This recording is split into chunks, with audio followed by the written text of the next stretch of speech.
মেডিকেলের প্রস্তুতি নেওয়ার সাথে সাথে ভার্সিটির প্রস্তুতি A to Z কমপ্লিট হয়ে যায়। এটার কতটুকু সত্যতা এটা নিয়েও তোমাদের সাথে আলোচনা করব। আসসালামু আলাইকুম। HSC 26 এই ভিডিওটা যখন তুমি দেখছো তখন তোমার HSC পরীক্ষা শেষ।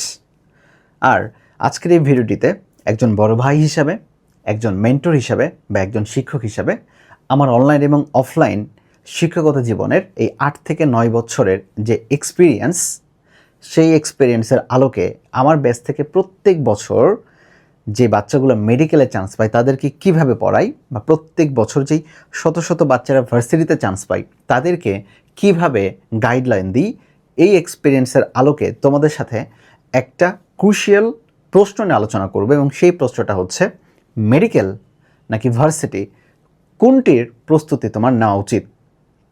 আমার এই প্রশ্ন রিলেটেড ইনবক্সে মনে হয় কয়েকদিন ধরে মিনিমাম 100-রও বেশি প্রশ্ন আসছে যে ভাইয়া আমি কিভাবে প্রস্তুতি নিব, মেডিকেল নিব নাকি ভার্সিটি নিব? বাবা মার তো স্বপ্ন যে আমাকে মেডিকেলে তারা পড়াবে, কিন্তু আমার তো পরীক্ষার অবস্থা দেখে তো মনে হচ্ছে না যে আমি জিপিএ ভালো একটা পাবো। এবং তোমাদের অনেক অনেক অনেক জায়গাতে একটা কথা বলা হবে যে মেডিকেলের প্রস্তুতি নেওয়ার সাথে সাথে ভার্সিটির প্রস্তুতি A to Z কমপ্লিট হয়ে যায়। এটার কতটুকু সত্যতা এটা নিয়েও তোমাদের সাথে আলোচনা করব। আজকের এই ভিডিওটিতে আমি তোমাদের জন্য মূলত রেখেছি 5টা পয়েন্টস, এবং এই 5টা পয়েন্টসের আলোকে তোমার সাথে আমি আলোচনা করব মেডিকেল নাকি ভার্সিটি, কোন প্রিপারেশনটা তোমার নেওয়া উচিত, অথবা যদি মেডিকেল প্রস্তুতি নিয়েও থাকো কিভাবে তুমি ভার্সিটিতে শিফট করতে পারো। সকল কিছুর প্রোজ অ্যান্ড কনস আমি আলোচনা করব। আজকের এই ভিডিওটা তোমার সাজেশন ভিত্তিক ভিডিও। আমি জানি না তোমার এটা কাজে লাগবে কি না, কিন্তু আমার মনে হয় এই ভিডিওটা দেখলে তোমার ব্রেনের অ্যানালিটিক্যাল পাওয়ারটা বেড়ে যাবে, যাতে করে তুমি একটা রাইট ডিসিশন নিতে পারো। প্রথমে দেখো লেখা রয়েছে তোমার জিপিএ। তুমি মেডিকেলে যাবা নাকি ভার্সিটিতে যাবা, সবার আগে যেই জায়গাটাতে তোমার ফোকাস দেওয়া দরকার সেটা হচ্ছে তোমার জিপিএ। দেখো এইবারে কিন্তু এইচএসসি পরীক্ষাতে স্পেশালি যদি আমি বলি ফিজিক্সের অবস্থা বেশ ভালো লেভেলের টামাডোল ঘটে গেছে। অনেক স্টুডেন্টস তার যেই কাঙ্ক্ষিত রেজাল্ট সেটা পাবে না। এছাড়াও কেমিস্ট্রি, বায়োলজি অনেকটা সহজ হয়েছে, ম্যাথ, সব কিছু মিলে কাঙ্ক্ষিত রেজাল্ট অনেকের পাবে না। আর সবচেয়ে ভয়ঙ্কর যেটা জিনিস সেটা হচ্ছে যে আমি বোর্ডের খাতে দেখে এমন কয়েকজন স্যারের সাথে গতকাল রাত্রে কথা বলেছি, তারা বাংলার কথা বলছে, শুধু বাংলার কথা শোনো। বাংলাতে নাকি একজন টিচার, আমার পরিচিত একজন টিচার, উনি 100টা খাতে দেখছেন, 100টার মধ্যে মাত্র প্লাস পাইছে 10টা কি 12টা। বাংলাতে এই অবস্থা। আমি জানি না কী হবে। আমি তোমাদেরকে ভয় দেখাচ্ছি না, আমি রিয়ালিটি তোমাদেরকে বলে দিচ্ছি আর কি, একদম রিয়েল বাবাই যে জিনিসটা আসে আর কি সেটা। তাহলে তোমার জিপিএর দিকে সর্বপ্রথম তোমার ফোকাস রাখতে হবে। এখন যে জায়গাটা আসে যে তোমার তো স্বপ্ন যে মেডিকেলে তোমাকে পড়তেই হবে, মেডিকেলে তোমার বাবা মার স্বপ্ন, এইটা নিয়ে পরে কথা বলি, আগে একটু রিয়ালিটি চেকটা দিয়ে দিই। দেখো যে তোমার জিপিএ, আমি যদি কথা বলি ঢাবির, যদি কথা বলি ডিইউ এর কথা বলি, আর আরেকটা ধরে রাখো মেডিকেলের কথা বলি, তাহলে এই যে ডিইউ এবং মেডিকেলের ক্ষেত্রে আমি একটু মুছে দিলাম, একটু ভালো করে লিখি। একটা হচ্ছে ডিইউ এবং আরেকটা হচ্ছে আমাদের মেডিকেল। ওকে, একটু ভালো করে লিখি, ডিইউ এবং আরেকটা হচ্ছে মেডিকেল। জিপিএ কতটুকু গুরুত্বপূর্ণ? মিনিমাম মেডিকেলে ফর্ম তোলার জন্য তোমার জিপিএ লাগবে 9। আর যদি আমি ঢাকা বিশ্ববিদ্যালয়ের কথা বলি, যেহেতু ঢাকা বিশ্ববিদ্যালয়ের পরীক্ষা সবার আগে হবে এবং এটাকে আমরা পায়োনিয়ার ইউনিভার্সিটি ভাবি, তাহলে দেখো ঢাকা বিশ্ববিদ্যালয়ের ক্ষেত্রে তোমার জিপিএ লাগবে 8। তাহলে যদি তোমার মনে হয় যে না তুমি কাঙ্ক্ষিত জিপিএ পাচ্ছ না, তুমি পরীক্ষাতে মোটামুটি বুঝতে পারবে যে তোমার জিপিএ কেমন আসবে আর কি। ওকে, তুমি নিজে ক্যালকুলেট করে যদি তোমার মনে হয় এইচএসসি এবং এসএসসি মিলে তোমার জিপিএ কোনোভাবে 9-এর কাছাকাছি যাচ্ছে না, তাহলে ফার্স্ট অফ অল তুমি মেডিকেলের চিন্তা এখান থেকে ঝেড়ে ফেলো। তোমার মেডিকেলের চিন্তা এখান থেকে টোটালি মাথা থেকে বের করে দাও ভাই। আবেগ দিয়ে চিন্তা করে লাভ নেই, তুমি ফর্মের তোলার যোগ্যতায় পাবে না। কিন্তু এখন একটা কথায় আসে, যদি তোমার এসএসসি এবং এইচএসসি জিপিএ তুমি কাউন্ট করে মোটামুটি তোমার মনে হচ্ছে যে না তুমি 9 পাবা, তাহলে তোমার মেডিকেলে ফর্ম তোলা একটা যোগ্যতা তুমি অর্জন করলা। কিন্তু তুমি তো জানো যে জিপিএর উপরে 100 নাম্বার, তাহলে তুমি ধরে রাখো এসএসসিতে পাইছো 5 আর এইচএসসিতে পাইলা 10-এ 2-এ 4.5, রাইট? 5 পাইলে তো হয়ে গেল, কোনো নাম্বার কাটাকাটি যাবে না। তাহলে তোমার মেইন জিপি আসলো কত? মেইন জিপিএ আসলো হচ্ছে সব কিছু মিলে 9.5। এসএসসির জিপিএকে গুণ দিতে হয় 5 × 8, তাহলে বলো কত হয় বলো তো, 5 × 8 = 40। ওকে, আর এইচএসসি জিপিএকে মানে 4.5 × 12, 12 দিয়ে গুণ দিতে হয়। তাহলে 4.5 × 12 যদি আমি গুণ দিই তাহলে এখানে আসে 54, রাইট? তাহলে সামগ্রিকভাবে যদি আমি যোগ করি তাহলে তোমার আসবে কত নাম্বার জানো? 94 নাম্বার আসবে, তাই না? তার মানে 100 থেকে তুমি অলরেডি কত নাম্বার কম পাইলা? 6 নাম্বার কম পাইলা। তুমি 6 নাম্বার কম পাইলে, তার মানে তুমি 4.5 রেজাল্ট এইচএসসিতে রাখার পরে তুমি ফর্ম তুলতে পারবা, কিন্তু আলটিমেটলি তোমার মার্কস কিন্তু 6 নাম্বার কম আসবে, তুমি যে প্রাপ্ত নাম্বারটা পাবা। আমি যদি এখন সত্যি কথা বলি, তুমি এখন বলতে পারো ভাইয়া 6 নাম্বার কম পেয়ে তো চান্স হয়। দেখো 100 জন না 1000 জনের মধ্যে হয়তো 5 জনের হয় কিনা সন্দেহ। তো এইটার সংখ্যাটা কতটা কম এটা তুমি ভেবে নিও। আমি তোমাকে ব্যতিক্রম এক্সাম্পল দিচ্ছি না, একদম সহজভাবে যদি এক্সাম্পল দিই, তোমার যদি 4.5 আসে তাহলে ভাই আমি রিকোয়েস্ট করব বাবা মার টাকা নষ্ট না কইরা মেডিকেল সায়েন্সটা ছেড়ে দাও।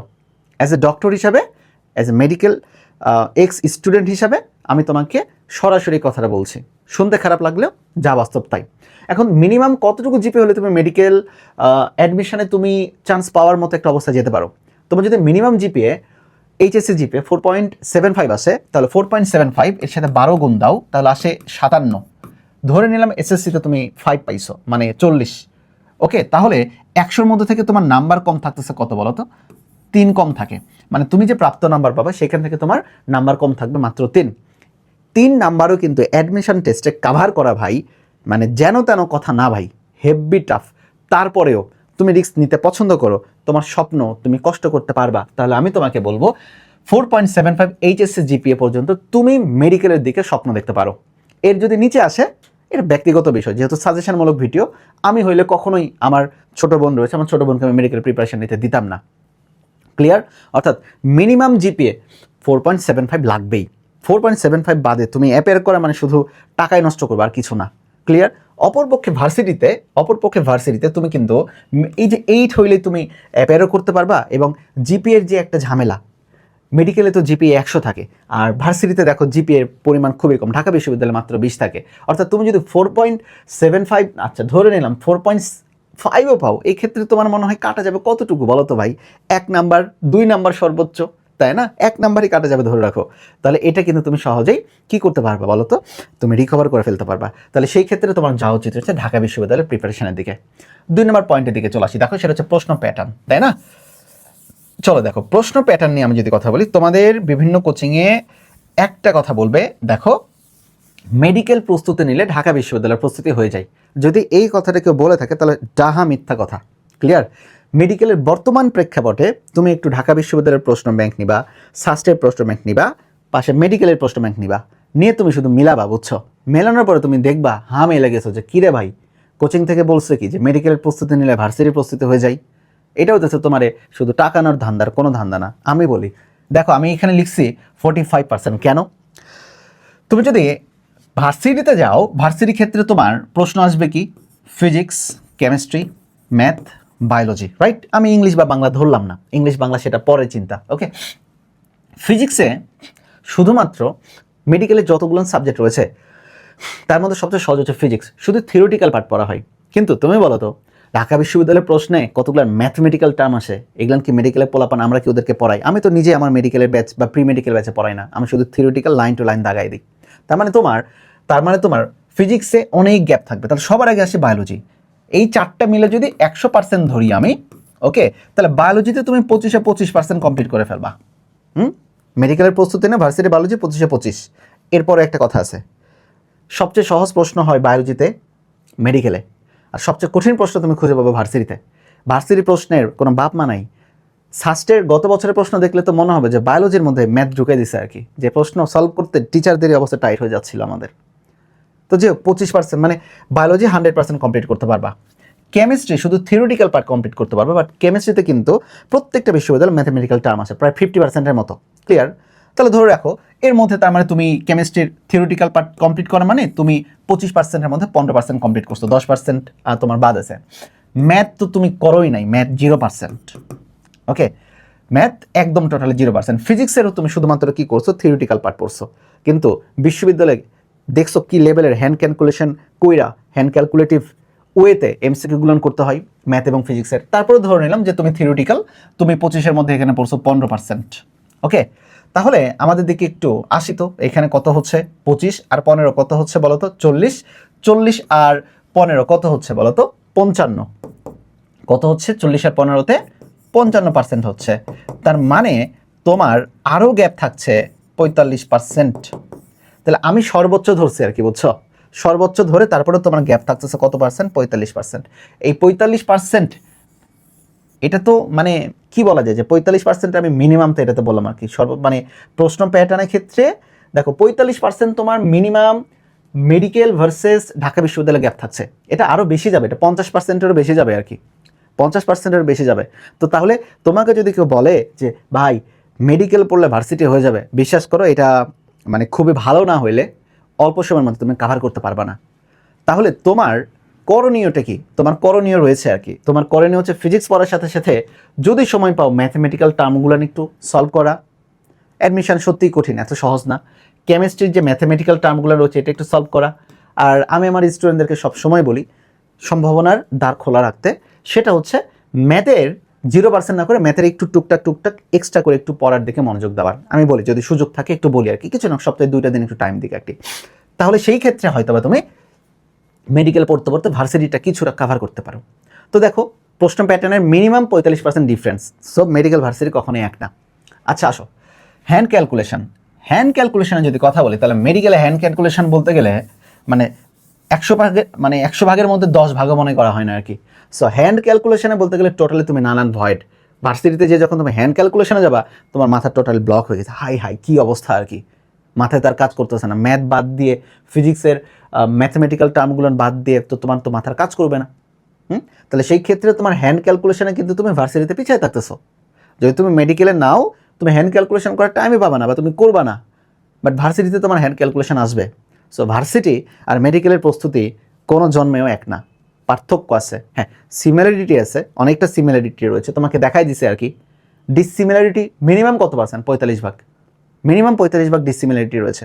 কিছু সিমিলারিটি রয়েছে তো যে দেখালাম না 55 ভাগ সিমিলারিটি। আর এর সাথে সাথে একটা জিনিস তোমাদেরকে আমি দেখাতে চাই, সেটা হচ্ছে তুমি এইচএসসি 26-এর ভার্সিটি বায়োলজি কোর্স, এটা টোটালি আমাদের লঞ্চ হয়ে গিয়েছে, তোমাদের জন্য একটি স্পেশাল ডিসকাউন্ট চলছে, সেটা হচ্ছে মাত্র 499 টাকায় তুমি আমার শুধুমাত্র যদি বায়োলজি করতে চাও সেখানে ভর্তি হতে চাও বা ভর্তি হতে পারো মাত্র 499 টাকায় ডিসকাউন্টে। যেটার জন্য আমি বলবো যে ভার্সিটি ডিমার কম্বাইন্ড যে batch physics chemistry math biology English সব কিছু এখানে থাকবে আর কি। এটাতে মাত্র এখানে দেখো ডিসকাউন্ট প্রাইসে 10 আগস্ট পর্যন্ত 1999 টাকা।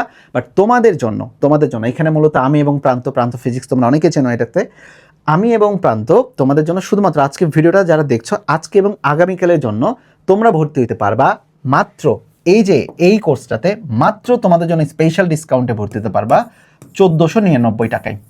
বিশ্বাস করে এটা শুধুমাত্র এই 2টা দিনের জন্য দেওয়া হলো। আমি তোমাদের কথা দিচ্ছি প্রান্ত এবং আমার মনে হয় যে আমরা কতটুকু করতে পারি তোমরা সেটা দেখেছো, তোমরা এই জায়গাটা ট্রাস্ট রাখতে পারো।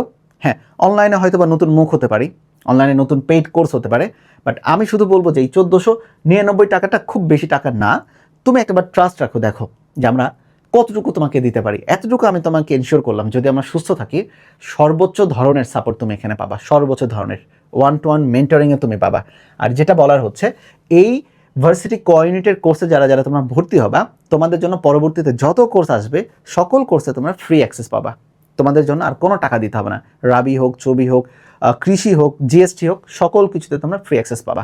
আর এইটার জন্য তোমাদের নিচে পিন পয়েন্টে একটা লিঙ্ক দেওয়া হচ্ছে, এখানে তুমি জাস্ট রেজিস্ট্রেশন করো তাহলে তোমার হয়ে যাবে আর কি। এটাতে মানে প্রত্যেক বছরের ক্ষেত্রেই আমরা ভার্সিটির কী হই মেডিকেলের প্রস্তুতি নিই, কারণ আমাদের স্বপ্নের জায়গা। মেডিকেল প্রস্তুতি নেওয়ার পরে মেডিকেলের মানে ধাক্কা খেলাম, ধরা খেলাম, সাথে সাথে ভার্সিটিতে শিফট করলাম।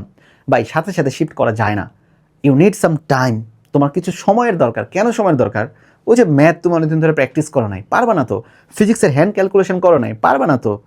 কেমিস্ট্রির বড় বড় যে ম্যাথমেটিক্যাল টার্ম আছে, গুরুত্বপূর্ণ টার্ম আছে, তুমি তো পারবা না এটাতে। তাহলে এই শিফট যেটা বলে যে অতি সহজে শিফট, এটা অতি সহজে শিফট না। এটা কতিপয় 5 থেকে 10% পোলাপানের জন্য সহজ, কিন্তু বাকি 90% পোলাপানের জন্য সহজ না এটাতে।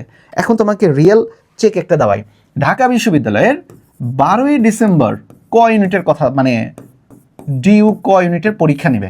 ওকে, মেডিকেল পরীক্ষা কবে হইতে পারে? দেখো অলরেডি কিন্তু চট্টগ্রামের পরীক্ষা এখনো বাদ রয়েছে 6টা। সো মেডিকেল পরীক্ষা চাইলেও নভেম্বরে নিতে পারবে না, সম্ভব না, এতে করে আন্দোলনের সম্ভাবনা রয়েছে। তাহলে ঢাকা বিশ্ববিদ্যালয় কবে পরীক্ষা নিচ্ছে? 12ই ডিসেম্বর। মেডিকেল তাহলে কবে নেবে? আমার যতটুকু মনে হচ্ছে নভেম্বর যদি না হয় তাহলে ডিসেম্বর অবশ্যই পরীক্ষা নেবে, যে কোনো ওয়েতে ডিসেম্বরে মেডিকেল পরীক্ষা নেবে আর কি এটাতে। ওকে, তাহলে যদি ডিসেম্বরেও পরীক্ষা নাই, ধরে রাখো ডিসেম্বরের কয় তারিখে নেবে? ডিসেম্বরের যেই কয়টা শুক্রবার, সব কয়টা শুক্রবার কিন্তু ঢাকা বিশ্ববিদ্যালয় রেখে দিচ্ছে তাদের পরীক্ষাতে। আমি জানি না যে কবে মেডিকেল নেবে, নভেম্বরে মেডিকেল হচ্ছে না, ক্লিয়ার? তাহলে ডিসেম্বরে নেবে, কিন্তু ডিসেম্বরের প্রত্যেকটা শুক্রবার, ওকে বুঝছো, প্রত্যেকটা শুক্রবার মানে ঢাকা বিশ্ববিদ্যালয় টোটালে রেখে দিচ্ছে। যেমন 5 ডিসেম্বর ওদের রেখে দিচ্ছে, এরপরে তোমার 26 ডিসেম্বর যেইটা, সেইটাও তারা পরীক্ষা রেখে দিচ্ছে, বুঝতে পারছো? এরপরে 19 ডিসেম্বরে ঢাকা বিশ্ববিদ্যালয়ে পরীক্ষা রাখছে, মানে পুরো ডিসেম্বর ঢাকা বিশ্ববিদ্যালয় বুক করে রাখছে। তাহলে তোমার পরীক্ষাটা হবে কবে? আমার যতটুকু মনে হয় মেডিকেল পরীক্ষাটা বেশিরভাগ সম্ভাবনা রয়েছে ডিসেম্বরে কোনো একটা জায়গাতে হয়তো রিশাফেলিং করে পরীক্ষাটা নিয়ে নিবে আর কি। আচ্ছা, যদি নাও নেই তাহলে জানুয়ারি যদি ফার্স্ট উইকেও নাই, নেওয়ার সম্ভাবনা খুবই কম, কারণ শিক্ষাবর্ষে অনেক বড় একটা চাপ পড়ে যাবে। যদি জানুয়ারির ফার্স্ট উইকেও নাই তাহলে তুমি সময় পাবা 26শে ডিসেম্বর, তাই তো? 27, 28, 29, 30, 31, 1, 2 মানে 2রা জানুয়ারি যদি তোমার পরীক্ষা হয়, তাহলে এই যে ইউনিট থেকে এই যে দেখো 2রা জানুয়ারিতে তুমি টাইম পাচ্ছ কতদিন? 20 দিন, 22 দিন, তাই না? মাত্র তোমার হাতে সময় থাকবে হচ্ছে 22 দিনের মতো। এটা সর্বোচ্চ হইতে পারে, বুঝছো? আমার কাছে মনে হচ্ছে সর্বোচ্চ 22 দিন টাইম তুমি পাইতে পারো। আর যদি কোনো কারণে মেডিকেলের পরীক্ষা ডিসেম্বরের মধ্যে ঢুকাই দেয়, তুমি হয়তো টাইম পাবা 10 দিন। তাহলে তুমি বলো এই 10 দিনের মধ্যে তুমি কখন ফিজিক্সের ম্যাথ করবা, তুমি কখন ম্যাথমেটিক্স দেখবা, তুমি তো কখন কেমিস্ট্রির এই যে ম্যাথমেটিক্যাল টার্মগুলো রয়েছে সেটা তুমি করবা? সম্ভব, খুব শ্রুতিধর না হইলে এটা কিন্তু সত্যি খুবই টাফ। তাহলে তোমাকে কি করতে হবে? তোমাকে আগে থেকেই এই হ্যান্ড ক্যালকুলেশনের প্র্যাকটিস রাখতে হবে। যদি তোমার মেডিকেলে না হয়, তুমি যাতে 22 দিনের জায়গাটাতে শিফট করতে পারো, তোমাকে আগে থেকে ম্যাথের প্র্যাকটিস করতে হবে, আগে থেকে ফিজিক্সের প্র্যাকটিস করতে হবে। যদি এই চাপ নেওয়ার সক্ষমতা থাকে, স্বপ্ন পূরণের যদি আকাঙ্ক্ষা থাকে, যে কোনোভাবে তোমাকে মানে কি বলবো কুকুরের মতো পরিশ্রম করতে হবে, তাহলে হয়তো তুমি এই সর্বোচ্চ 22 দিনে তুমি শিফট করতে পারবা। আদারওয়াইজ এইটা সাধারণ বাচ্চা কাচ্চার পক্ষে পসিবল না। এখন আসি আর কি financial condition versus dream, last একটা টপিক। মেডিকেল হইতেছে একটা ইমোশন ভাই, বুঝছো? স্পেশালি মেয়েদের ইমোশন আরও বেশি। বাবা মার, আমি কিন্তু এক্স ঢাবিয়ান, আমি ঢাকা বিশ্ববিদ্যালয়ে 1 বছর পরে আসি, এরপরে মেডিকেল সেকেন্ড টাইম আমি যশোর মেডিকেল থেকে আমি শেষ করছি। তো মেডিকেল হইতেছে জাস্ট টোটাল একটা ড্রিম ভাই। এটা এমন একটা ড্রিম, এমন একটা রোগ, এই ড্রিম যদি কোনো ফ্যামিলিতে ঢুকে যায়, বাবা মা তার জমি জমা, বাড়ি ঘর, সয় সম্পত্তি সব কিছু বিক্রি করে দেওয়া হলো তার ছেলে বা মেয়েকে মেডিকেলে পড়াতে চাই। তো দেখো, তোমার যদি ফাইন্যান্সিয়াল কন্ডিশন পরিবারে খুবই ভালো থাকে, তোমার যদি স্বপ্ন থাকে তোমাকে মেডিকেলে পড়তেই হবে, সেই ক্ষেত্রে তুমি রিস্ক নিতে পারো। ওকে, রিস্ক নিয়ে তুমি আসতে পারো। এরপরে যেহেতু অর্থনৈতিক সামর্থ্য তোমার অনেক ভালো, তুমি যদি 40ও পাও 5 নাম্বার মেডিকেলের 5 নাম্বার, তাহলে তুমি বেসরকারিতে পড়তে পারবা। ওকে, বেসরকারি মেডিকেলে তুমি পড়তে পারবা। ওকে, তাহলে তোমার ড্রিমটা পূরণ হচ্ছে। বাট যারা তোমরা লোয়ার সোশিও ইকোনমিক অবস্থা থেকে যারা তোমরা উঠে আসবে, বা বলতে পারো নিম্ন মধ্যবিত্ত পরিবারের সন্তানরা, যাদের পরিবারের পক্ষে বেসরকারি মেডিকেলে পড়ানোর জন্য 30 থেকে 40 লক্ষ টাকা দেওয়া সম্ভব না, তাহলে আমি তোমাকে বলবো, তোমার রেজাল্ট যদি কোনো কারণে খারাপ আসে, ভাই অযথা বাবা মার উপরে বার্ডেন করো না। স্বপ্ন দেখা ভালো, আমি মেনে নিলাম, দুনিয়াতে সকল স্বপ্ন পূরণ হয় না আর কি। স্বপ্ন পূরণের জন্য কপাল থাকতে হয়, টাকা থাকতে হয়, রেজাল্ট থাকতে হয়, নিজের মানে অসম্ভব পরিশ্রমী হইতে হয়। তো দেখো, শুধু স্বপ্ন দেখলে তো হবে না, বাস্তবতার সাথে মিল খুঁজতে হবে। সো ফাইন্যান্সিয়াল কন্ডিশন যদি খারাপ হয়, তাহলে আমি বলবো ভাই তুমি মেডিকেলের দিকে কম আসো, মানে সরকারি মেডিকেলে যদি চান্স না হয় বেসরকারি মেডিকেলের দিকে যেও না। কিছু স্বপ্ন থেকে যায়, বাস্তবতার মুখ দেখে না। তো you should go for varsity. Medical অবশ্যই খুবই স্বপ্নের একটা জায়গা। আমি নিজে মেডিকেল পার্সন হিসেবে আমি বলি, তোমার চিন্তা ধারণা হইতে হবে খুবই প্রিসাইজ। তোমার চিন্তা ধারণা হইতে হবে যে না, তোমার রেজাল্ট ভালো, তুমি যাবা। আবেগের বশবর্তী হয়ে মেডিকেলে যাওয়ার পরে তুমি দেখবা যে টাইম নষ্ট করে ফেললা, মেডিকেলও চান্স হলো না, এদিকে তুমি ম্যাথও করো নাই, এদিকে তুমি ফিজিক্সও করো নাই, এদিকে তুমি কেমিস্ট্রি ম্যাথমেটিক্যাল টার্মও করো নাই। ঢাকা বিশ্ববিদ্যালয়ে যাবা, হাবুডুবু খাবা। আর একবার যদি অ্যাডমিশনের যাত্রা শুরু হয়ে যায়, তুমি আর প্রস্তুতি নেওয়ার সুযোগ পাবা না। তা আমি রিকোয়েস্ট করবো তোমাদেরকে, বুঝছো, যারা তোমরা ভালো রেজাল্টধারী, মিনিমাম 4.75 যদি থাকে এবং তোমার যদি ইচ্ছা থাকে তুমি মেডিকেলে যাবা, you can go for medical বাবা, মনোযোগ দিয়ে করো বাবা।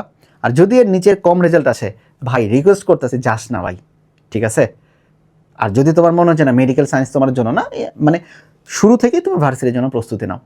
আর তোমাদের জন্য একটা কথা বলি, মেডিকেলদের জন্য কি রয়েছে, ধরে রাখো মাত্র 100 টাকার মতো একটা টাকা আমি হয়তো বা নিতে পারি আর কি তোমাদের কাছ থেকে, মাত্র 100 টাকার মতো। আচ্ছা, এইখানে আমি তোমাদের কি করব জানো, প্রত্যেকটা অধ্যায়ের মূলত টাকা নিব কিনা নট শিওর, প্রত্যেকটা অধ্যায়ের মেডিকেল রিলেটেড 24টা, বায়োলজির 24টা অধ্যায়ের এমসিকিউ মেডিকেল রিলেটেডভাবে আমি সলভ করাই দিব আমার ওয়েবসাইট বায়োলজি লাভার্সে বাবা।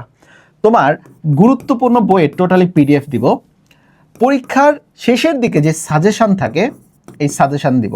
আচ্ছা, আমি কেন তোমাদের এত কম টাকা এটা করতেছি, ফার্স্ট অফ অল যেটা আমার মেডিকেল ব্যাচ, তোমরা এইচএসসি 26 অফলাইনে ভাই বহুত বাচ্চা কাচ্চা প্রত্যেক বছর চান্স পায় আমার কাছ থেকে, বুঝছো।